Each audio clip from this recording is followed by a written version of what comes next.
Hi, I'm Sarah, the pastor at Crozet United Methodist Church, and I've been doing several short videos about racism because it's important to talk about what our church, the denomination, says about racism. And I've gone through a couple of really authoritative sources for us in the United Methodist Church, specifically in my last videos. I did one about our law book, the Book of Discipline, and I did one about our Book of Resolutions, which talks about policy that we have, not necessarily doctrine, but policy about how we're going to interact with the world.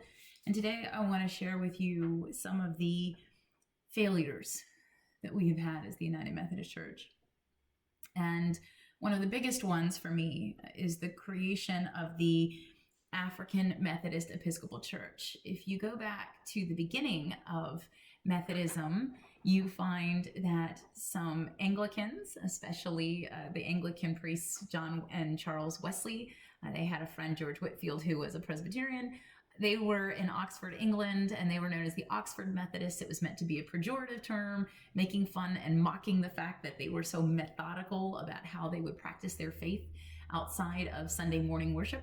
And they took that and they created a society where people worked on their holiness, worked on being Christians all the time, not just in worship. And that created this desire to kind of rekindle the faith for a lot of people. And it started a movement within the Greater Holiness movement in England. And ultimately what ended up happening when the American Revolution happened is that the revolting colonies lost the Anglican clergy that the Church of England had been providing them, which means they lost their access to the sacraments, baptism and communion.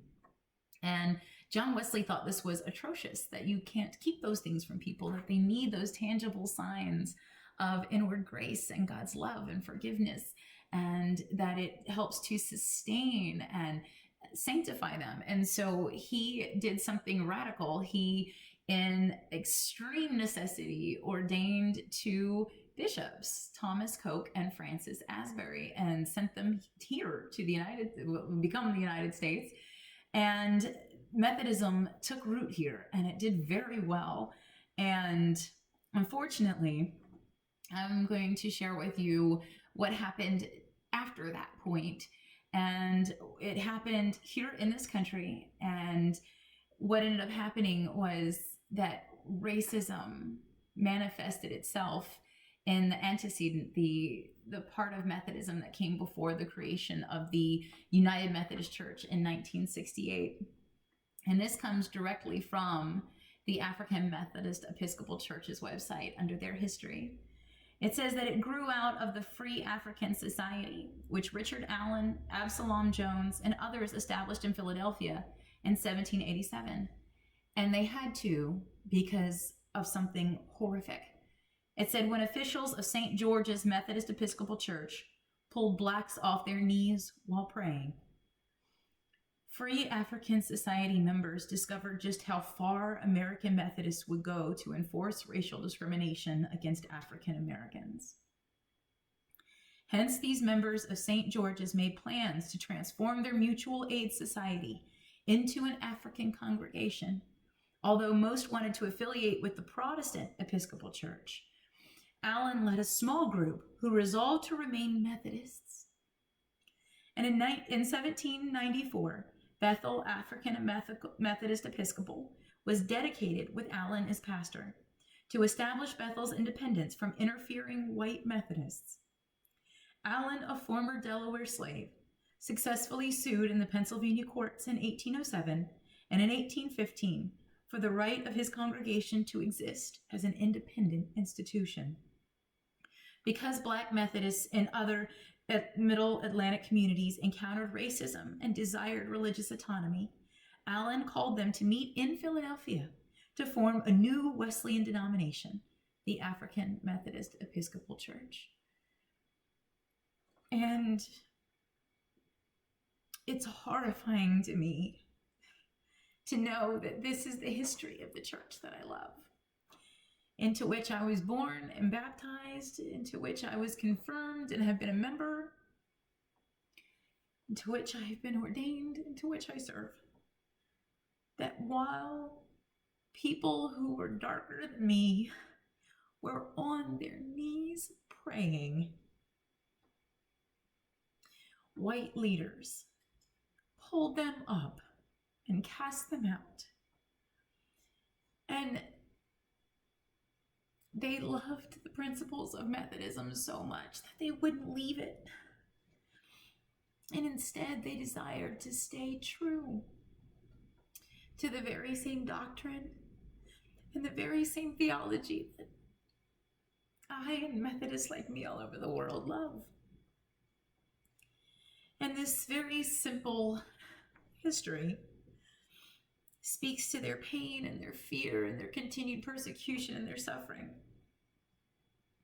And that he was a former slave and he had to go to court and sue so that white Methodists wouldn't destroy their new religious community and their family of faith. And what is so shocking for us is that it was in Philadelphia, Pennsylvania, not Richmond, Virginia, or Birmingham, Alabama, or Jackson, Mississippi. This shows us that racism isn't just a Southern thing. It isn't just a rural or poor thing.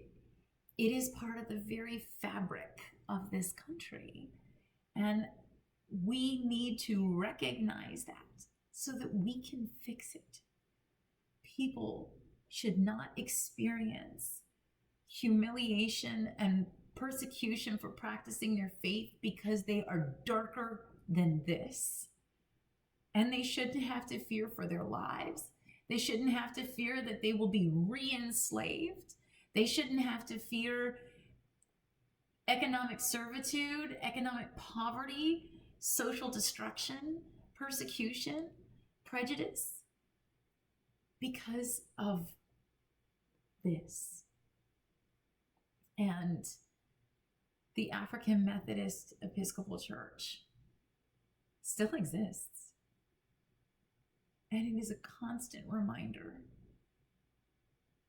that there is a very real failure, not only in this country, in my denomination, in Christianity, and it will continue if we are not aware, if we do not educate ourselves and learn, if we do not embrace experiences with people that don't look and sound and dress and act and pray like us, if we don't choose to see people as persons in God, then it will keep happening.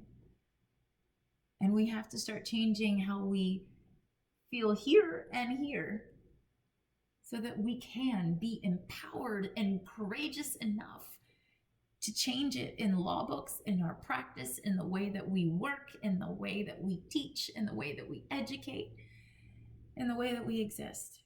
It's not enough to say, well, here and here, I am not a racist. It's not enough. Because it doesn't change things if it's just here and here. It needs to change things out there. It needs to change things because people are suffering. They're experiencing hatred and violence and death because of skin color. God forgive us. And thank you for taking the time to consider just where we've come, and perhaps even more so where we need to go as United Methodists.